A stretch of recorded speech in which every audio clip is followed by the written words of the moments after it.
আপনি ঈশ্বর লাভ করেছেন? বলছে না, ঈশ্বর লাভ করেনি। বলছি মহারাজ আপনি ঈশ্বর লাভ করেননি? বলছে না। বলছি তাহলে আপনি এতদিন করলেনটা কি? হ্যাঁ, আপনার এত বয়স হয়ে গেছে, আপনি কিছু ঈশ্বর লাভ করলেন না? বলছি কি জানি বাবা, ভেতরে কোনো কামনা বাসনা নেই। আচ্ছা তিনি ঈশ্বর লাভ করেছেন কি করেন? করেছেন।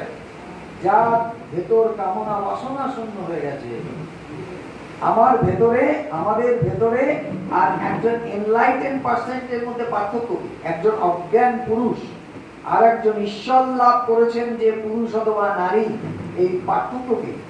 পার্থক্য হচ্ছে যে ঈশ্বর লাভ করেনি তার মধ্যে চাহিদা, কামনা বাসনা, চাওয়া পাওয়া গিজ গিজ করছে, একটার পর একটা সে চাইছে, একটার পর একটা সে চাইছে, কিন্তু সে জানে না কি চাইলে কি পেলে সর্বকামাপ্তি হয়। একটু আগে পবিত্র আনন্দজির কথা বলছিলাম, আমরা চাই, আমরা চাই, সবাই আমরা চাই, কিন্তু কি চাইলে সমস্ত চাওয়া একবারে শেষ হয়ে যায় সেটা আমরা জানি না, সেটা আমরা চাই জানি না।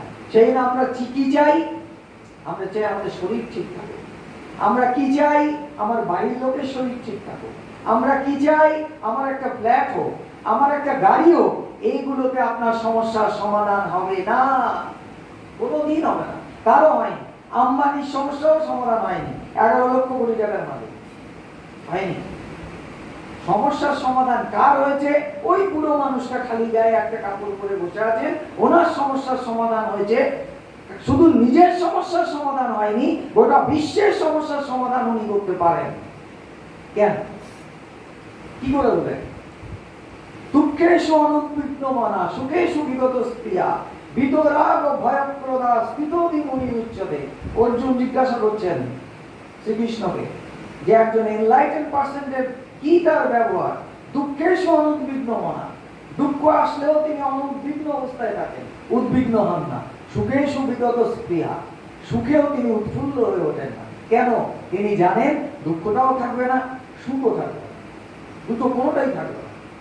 স্বামী বিবেকানন্দ আমেরিকায় গেছেন, তার নামে সমালোচনা হচ্ছে। হ্যাঁ, স্বামী বিবেকানন্দ সম্পর্কে এমন কোন সমালোচনা নেই তার যা হয়নি, যা হয়নি। ওর মধ্যে আমি ঢুকছি না আজকে, পরে কোনোদিন আসলে বলবো। এমন কোন সমালোচনা নেই যা হয়নি।